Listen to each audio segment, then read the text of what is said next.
amigas, amigos, tengan todos ustedes muy buenas tardes. Como cada semana nos conectamos por este medio virtual para comentarles sobre nuestra posición sobre los temas de coyuntura. Y en esta semana, lo que corresponde a tan solo 10 días de las elecciones de la segunda vuelta para elegir al próximo presidente o presidenta de nuestro país, que tendrá la responsabilidad de conducir los destinos de todos los peruanos por los próximos 5 años, creo que ese es el tema que debemos conversar, sobre la campaña electoral, sobre las propuestas que hacen los candidatos, sus equipos de trabajo. Ese es el tema importante y relevante que debemos tratar todos los peruanos y peruanas. Debemos comentar en nuestro centro laboral, en nuestras familias, con los vecinos, con los amigos, porque de esta decisión depende el futuro de nosotros, de nuestros hijos, de nuestros nietos. En consecuencia, elijamos bien. Antes de tocar el tema propiamente electoral, yo quisiera comentarles que las elecciones de la primera vuelta, que fueron el 9 de abril, definieron precisamente a los dos candidatos que el 6 de junio van a disputar la presidencia del Perú, ¿no? El candidato Castillo y la candidata Fujimori. Pero también este 9 de abril se eligieron a los 130 congresistas, los que ocupan el poder legislativo. Ya las elecciones han sido concluidas en su contabilización de votos al 100%. Entonces ya tenemos y sabemos quiénes son los 130 congresistas. Para ello, el Jurado Nacional de Elecciones, con la OMPE, han hecho un trabajo en el cual ya tienen experiencia y los reconocemos y felicitamos. Un trabajo correcto, que no hay mayores reclamos de ningún partido político porque se ha llevado de manera transparente, como esperamos va a ser la segunda vuelta. Lo que hay que destacar allá es de que en el tema de Congreso, agradecer, no nos cansamos de hacerlo, reiteradamente, el respaldo que hemos tenido en las urnas, ¿no? Más de 208.000 ciudadanos, hombres y mujeres, han pedido que yo los represente en el Congreso de la República. Y han pedido que lo haga porque ven en mí una persona que coincide con su visión de país, ¿no? Y estos son los electores de Lima Metropolitana, ¿no? Pero también ha habido electores en todo el país que seguramente coincide con nuestra visión de país y también ahí vamos a representar.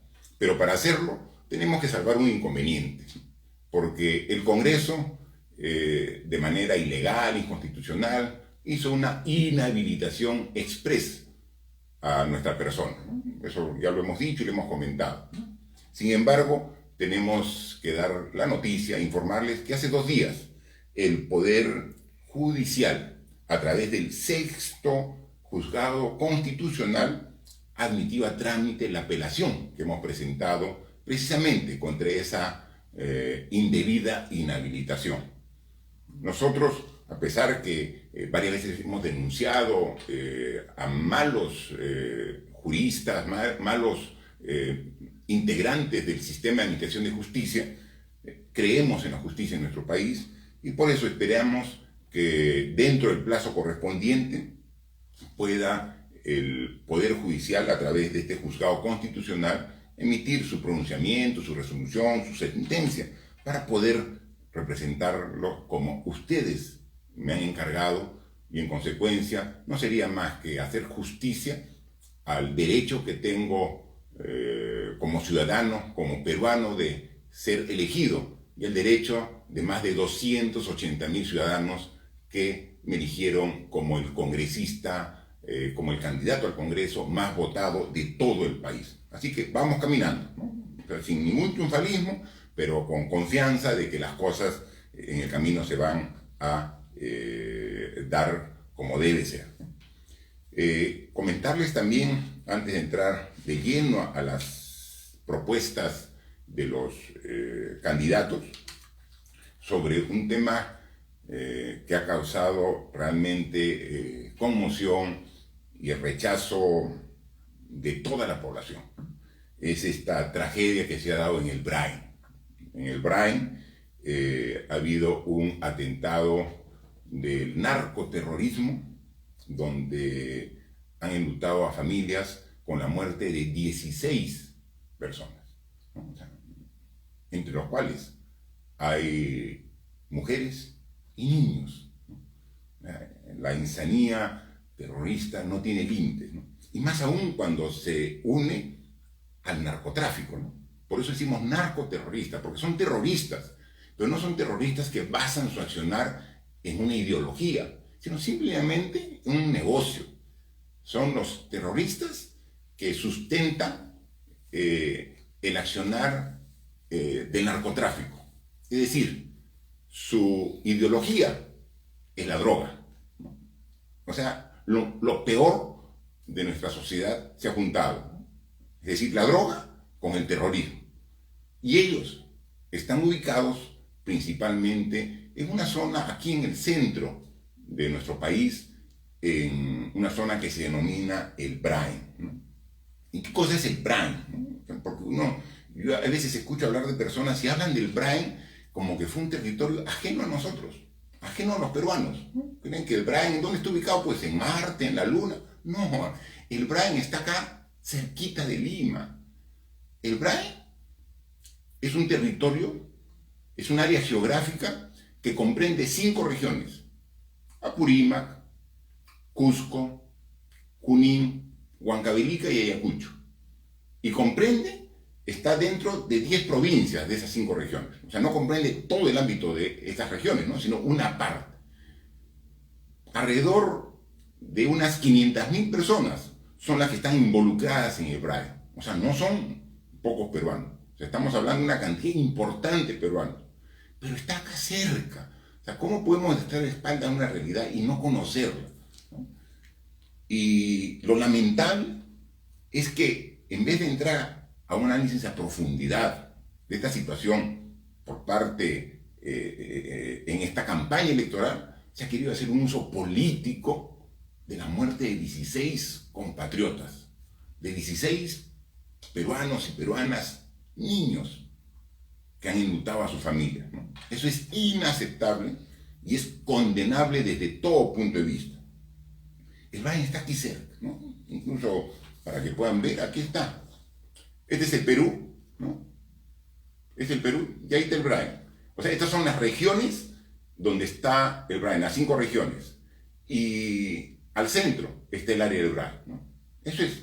¿Y por qué se llama Brain? O sea, ¿qué significa? Son los valles que están comprendidos entre los ríos Apurímac, el río Mantaro y el río Ene. Pero como nos han puesto el río Apurímac, Ene y Mantaro, por eso son las islas. Valles entre los ríos Apurímac, Ene y Mantaro. Brain, ¿no? Entonces, uno puede decir, ¿y por qué en esa área hay tráfico de drogas, cultivo de coca? Porque son medio millón de conciudadanos que buscan la forma de salir adelante y no tienen posibilidades porque ante un Estado ausente de ver métodos alternativos para salir adelante, ¿no? Y entonces es obligatorio de parte de las autoridades nacionales conocer la realidad del Brain. Yo he sido presidente por poco menos de 3 años. Yo he estado permanentemente visitando, como a ustedes les consta, todo el país. Y las zonas más vulnerables, más odiadas, son las que yo priorizaba en mis viajes. Yo he ido a todas y cada una de las 10 provincias que comprende el Brain. Yo he estado en Junín, en la región, en la provincia de Huancayo, Concepción, en Satipo, donde está precisamente la zona del Ene, donde ha sido este ataque narco-terrorista. He estado en la provincia de la Concepción, en Cusco, en Huanta, en La Mar, en Ayacucho, en Tayacaja, en Churcampa, en Huancavelica, en Andahuaylas, en Chincheros, en Apurímac. En todas y cada una de esas provincias yo he estado. Y he estado viendo la realidad. Y efectivamente, le falta presencia del Estado, le falta accesos. Por eso es que nosotros desde incluso cuando yo he sido ministro de Transportes, antes de ser presidente de la República, hemos trabajado una serie de programas de mejoramiento de las carreteras, no solamente las troncales, sino incluso en las carreteras departamentales y vecinales. Pero ese trabajo tiene que ser permanente. Entonces, para solucionar el problema del Braille, tiene que haber un trabajo mixto. El trabajo de nuestras Fuerzas Armadas y Policía para encontrar a los delincuentes, estos asesinos que han matado a 16 personas, y darles el castigo ejemplar que se merecen. Pero solamente con ese tipo de acciones no vamos a solucionar el problema del Braille. Tenemos que adicionalmente llevar desarrollo a través de accesos, a través de apoyo a los agricultores de esta zona que es riquísima para poder producir café, cacao, piña, frutas de muchos tipos. Pero ¿qué ganan produciendo este tipo de productos si no tienen los accesos, si no pueden cruzar el río para traer en camiones de carga a los mercados, para exportar? O sea, todo ese canal se tiene que trabajar de manera sostenida. Lo hemos hecho, pero se tiene que hacer sostenidamente. Hay que tomar en cuenta que cerca del 80% de la producción de coca del Perú está en el Braille. Así que es una responsabilidad denunciar este tipo de ataques, castigarlos severamente a los responsables, pero pensar no en el corto, sino en el mediano y largo plazo de una solución integral para estos peruanos que tienen tanto derecho de tener oportunidades de desarrollo como tenemos todos. Así que les digo, el Perú, para muchos, desde aquí de la capital de la República, creen que acaba en el sur, en Lurín. En el norte, creen que acaba el Perú en Ancón. Y en el este, en Chosica. Creen que eso es el Perú. El Perú es mucho más que ello. El Perú es el Braille también, que está a tan solo 400, 500 kilómetros de Lima. Y así como es, hay muchos conciudadanos vulnerables que hay que darles la atención correspondiente. Esperemos que, como se ha comprometido el gobierno, dé el castigo ejemplar y, por favor, no nos decepcionen ninguno de los candidatos tratando de usar esta tragedia humana para sacarle provecho político. Eso es inaceptable y muestra que no hay el nivel que quisiéramos los peruanos de las candidaturas que van a pelear esta segunda vuelta. El domingo, por 3 horas, a partir de las 7 de la noche, el domingo pasado, el domingo 23, se dio un debate de los equipos técnicos de las dos candidaturas, de Fuerza Popular y de Perú Libre, ¿no? De la candidata Keiko Fujimori y del candidato Pedro Castillo, ¿no? Ahí tenemos que decir algunas cosas, ¿no? Se dieron por temas y se ha consumido más del 50% del tiempo de estos técnicos en ataques entre ellos, en vez de dar propuestas, que es lo que queremos escuchar la población. No puede ser que habiendo tanto por hacer y tanto por explicar, nos quedemos solamente en el ataque para tratar de descalificar al rival. Y entonces queremos nosotros que prevalezca los antis para poder salir airosos en esta contienda electoral. Coinciden ambos candidaturas que el Perú requiere una reforma del Estado, ¿no? Pero no tienen claro cómo va a ser esa reforma. Una candidatura plantea tan solo retoques al actual funcionamiento del Estado, ¿no? Y quiere reducir a una mejora del Estado mejorando los trámites para hacerlos más rápidos y darle volquetes a los municipios, ¿no? Entonces, y con eso las cosas van a mejorar, ¿no? Cuando sabemos que es mucho más que eso lo que requiere el Perú. La otra propuesta se va ya al otro extremo, dice, cambiemos de constitución. A ver, ¿y qué cambiamos? No se explica. Entonces, la población sí quiere cambio.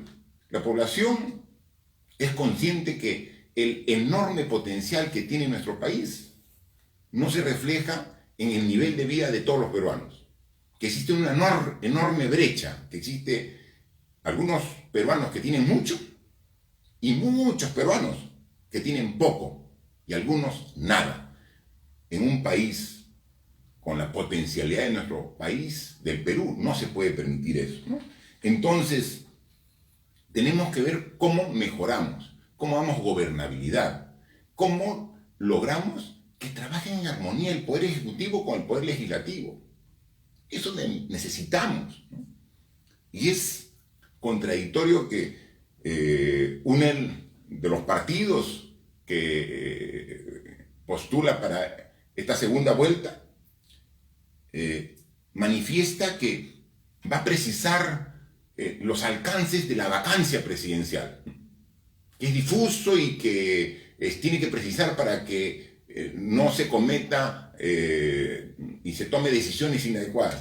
Y es precisamente el partido político responsable de la vacancia de 2 presidentes en los últimos 5 años, ¿no? El que llevó contra la pared al presidente Kuczynski para que renuncie al cargo, y uno de los que propició nuestra vacancia, ¿no? Es un poco contradictorio, ¿no? Que ellos, cuando tenían la posibilidad de corregir esos errores, al contrario, usaron los mecanismos para usarlo, generando inestabilidad y una permanente confrontación entre poderes del Estado, ¿no? Y ahora propone precisamente corregir eso. Y no solamente ello, sino en lo que es cuestión de confianza. Están proponiendo para que la cuestión de confianza, que es la herramienta que tiene el Ejecutivo para equilibrar al Poder Legislativo, de que solamente sea aplicado a política general del Estado y no a las competencias que tiene el Congreso. Me explico. Tal como lo proponen, no podría el Ejecutivo presentar cuestión de confianza, por ejemplo, para una elección inadecuada del Tribunal Constitucional, como ya lo intentó hacer el año 2019. Entonces, queremos que estas repartijas que se daban tengan un marco de impunidad. O sea, hay que revisar. O sea, no solamente es proponer, sino revisar estos temas que definitivamente, como no se entra a detalle, la población no está dimensionando el riesgo que entraña, ¿no? Entonces, la reforma del Estado deja aún muchos vacíos. El Estado tiene que ser eficiente a través de una buena relación entre Ejecutivo y Legislativo, a través de una fluida coordinación entre el Poder Ejecutivo, que son los ministerios, con los gobiernos regionales y los municipios. ¿Cómo mejoramos la eficiencia de los municipios, de los gobiernos regionales? Y no solamente decir, mira, como hay municipios ineficientes, que todo se maneje desde Lima. No, hay que mejorar la eficiencia con asistencia técnica. O sea, hay que dar presupuesto, pero asegurar que lo gasten bien. Todo eso es parte de la reforma del Estado. Y así no han planteado temas concretos que nos digan que las cosas van a mejorar. En el tema económico, tenemos también preocupación por ambas propuestas, porque el Perú, en las últimas 2 décadas, ha tenido un crecimiento económico importante que se ha destacado dentro de los países de la región y que incluso ha sido reconocido a nivel mundial. Pero este crecimiento económico no ha generado desarrollo en nuestro país, porque no se han implementado las políticas para que este bienestar del crecimiento económico llegue a todos los peruanos. Entonces, una de las propuestas dice cómo lograr el crecimiento económico, pero no nos dice cómo llega ese beneficio, cómo llega ese bienestar a todos los peruanos. Vamos a reactivar la economía. Sí, muy bien. Ya. Y una vez que reactivas, solamente va a beneficiar a los de siempre. ¿Cómo hacer para que beneficie a todos los peruanos? Eso no está explicado por una propuesta. Y la otra propuesta dice, vamos a hacer un cambio, pero no dice absolutamente nada de cómo ni con quién. No presenta profesionales competentes para asegurarnos que el cambio se puede lograr como también pensamos que se puede hacer. Hay tantos profesionales competentes en nuestro país. Economistas, podemos hablar por miles de economistas hay en nuestro país. Ingenieros, hay más de 200.000 ingenieros. Y así de cualquier profesión hay cantidades importantes de profesionales, muchos de ellos jóvenes con conocimientos para poder asumir estos cargos, estas responsabilidades. Pero no se los convoca. Se quiere trabajar siempre con los mismos.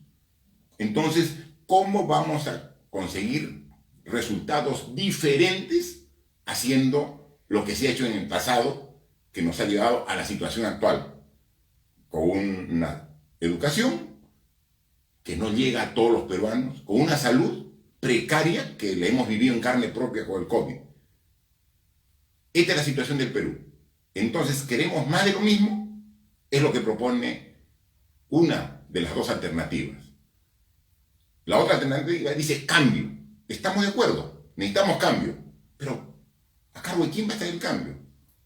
No vemos al personal competente, responsable, habiendo muchos peruanos que pueden hacerlo. La economía es un tema simple. La economía no es de científicos. La economía se basa en 3 principios. Y eso lo saben todos los que manejan su propio hogar. Son 3 principios. El primero, hay que ver cómo aumentamos los ingresos. Como en un hogar.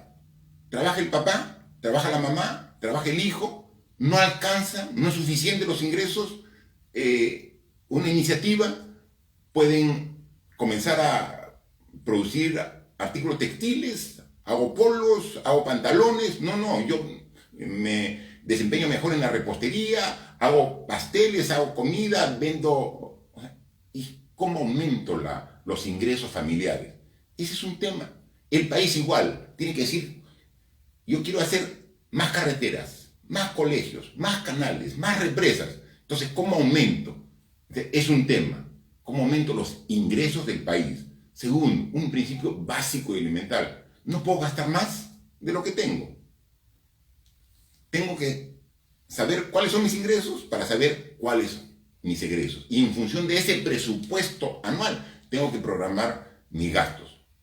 Es el segundo principio. No puedo gastar más de lo que ingreso. Y el tercero, priorizar ese gasto. Como no alcanza para todo, entonces atendamos a los más vulnerables. Atendamos los sectores que realmente generan el cambio, el desarrollo. Salud, educación, servicios básicos. Así de simple, queremos ver qué nos proponen para ver estos temas. No lo han hecho. Y eso esperemos que sea corregido este domingo 30, donde va a ser la última oportunidad de escuchar frente a frente a Keiko Fujimori y Pedro Castillo y poder escuchar sus propuestas para realmente en esa última semana, los que aún no han decidido su voto, poder tomar la elección más conveniente para el país. Se habló de salud, igual, mucho deseo mejorar las cosas sin tener propuestas concretas. No nos dicen cómo se va a buscar el equilibrio en la atención que están recibiendo, por ejemplo, las personas en Lima en cuanto a vacunas respecto a las personas de las regiones. La velocidad de vacunación en Lima está mucho más rápido que la velocidad de vacunación en las regiones del interior del país. Y yo creo que todos los peruanos valemos lo mismo y debemos hacer el esfuerzo de vacunar a la misma velocidad a todos, ¿no? Porque estamos dando lugar a que los que tengan recursos y puedan traer, como estamos ahora vacunando a las personas de la tercera edad, a las personas que tienen más de 65, 70 años, entonces están gastando el dinero, poniendo en riesgo a sus familiares, a sus padres, a sus abuelos, para traerlos a Lima porque no llegan hasta las regiones de nuestro país. Eso tiene que corregirse y tenemos que ver. Pero así como ha ha afectado a la salud esta pandemia, ha afectado algo muy importante, la alimentación de las familias más vulnerables. No hemos escuchado ninguna propuesta para ver cómo van a atender el tema de la alimentación.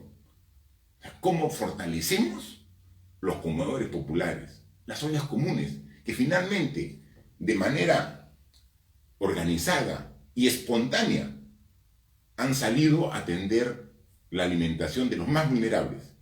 Pero los vamos a dejar así, que atiendan como ellos pueden. No tenemos un Estado que apoye, que sustente, que complemente los comedores populares y las ollas comunes. Entonces, ni una sola palabra han dicho respecto a la alimentación y cómo se va a mejorar mientras que se reactive y se genere las fuentes de trabajo, cómo vamos a atender a nuestra población. Si no, la desnutrición va a aumentar, porque no estamos dando lo básico, que es una alimentación balanceada a la población más vulnerable. Juventud. Hemos escuchado hablar sobre las propuestas para la juventud. Ella que nos llenamos la boca, tanto que decir que es el futuro, que es el presente. ¿Qué propuestas concretas para la juventud? Para el empoderamiento de la mujer. ¿Se han referido? Nada. Para el defensa del medio ambiente. Muy vago, o sea, casi el título, ¿no?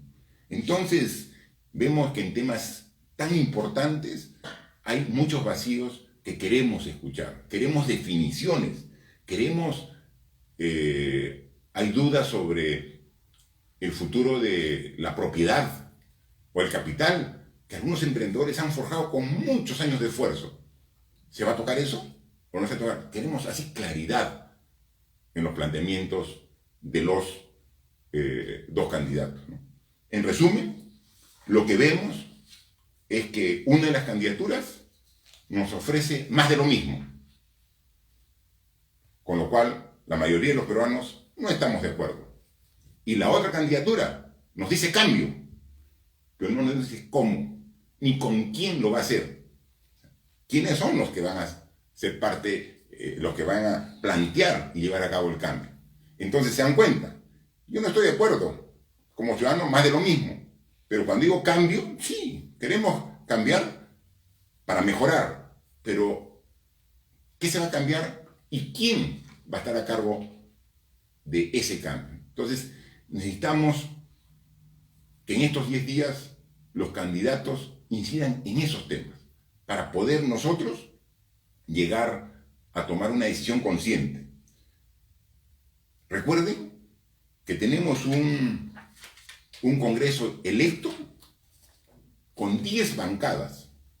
O sea, hay 10 bancadas. O sea, va a empezar ya con 10 bancadas. Pero veía yo los resultados y veía de que el partido que ha sacado mayor cantidad de votos a nivel nacional para el Congreso es el partido Perú Libre, que a la presidencia lleva a Pedro Castillo. ¿Cuántos votos ha sacado para el Congreso a nivel nacional Perú Libre? 1.724.000. En segundo lugar, a nivel nacional, para el Congreso Fuerza Popular, el partido de Keiko Fujimori ha sacado 1.457.000 votos. Pero miren, 1.700.000 Perú Libre, 1.400.000. Para el Congreso, ¿cuántos peruanos votaron de manera nula? Es decir, que no está de acuerdo con nadie. 2.700.000. ¿Y cuántos peruanos votaron en blanco? 2.100.000. Es decir, que los nulos y los blancos han ganado a los dos partidos que están ahora en la competencia para la segunda vuelta. Lo que quiere decir que hay una desazón de la población en cuanto a las candidaturas. Cámbienos esa percepción que tenemos los peruanos. Denos confianza. Estamos a poco más de 2 meses del bicentenario. Queremos entrar con aires renovados, de esperanza. Estamos seguros que los peruanos quieren poner de su parte para que el nuevo gobierno sea exitoso. Por favor, ustedes pongan de la suya. Aclárenos las dudas que aún tenemos a 10 días de las elecciones para poder ir con convicción y con una convicción democrática, ir este 6 de junio para votar por la mejor alternativa. Hay tiempo para que nos convenzan de que pueden ustedes sintonizar con lo que queremos todos los peruanos. Hagan su esfuerzo, que tengan la seguridad que todos vamos a hacer el nuestro, por un país que progrese, que desarrolle en beneficio de todos sus habitantes. Muchas gracias y nos vemos la próxima semana. No se olvide, el COVID ha comenzado a bajar un poco en cuanto a sus indicadores, pero principalmente en Lima. Hay algunas regiones que todavía hay que tener mucho cuidado. No nos confiemos, sigamos con nuestra mascarilla, con el distanciamiento social, evitemos las fiestas, las reuniones, la concentración de gente, que es ahí donde el virus pasa de uno a otro. Así que cuidémonos, seamos responsables y tengamos a nuestra familia protegida. Muchas gracias y hasta la próxima semana.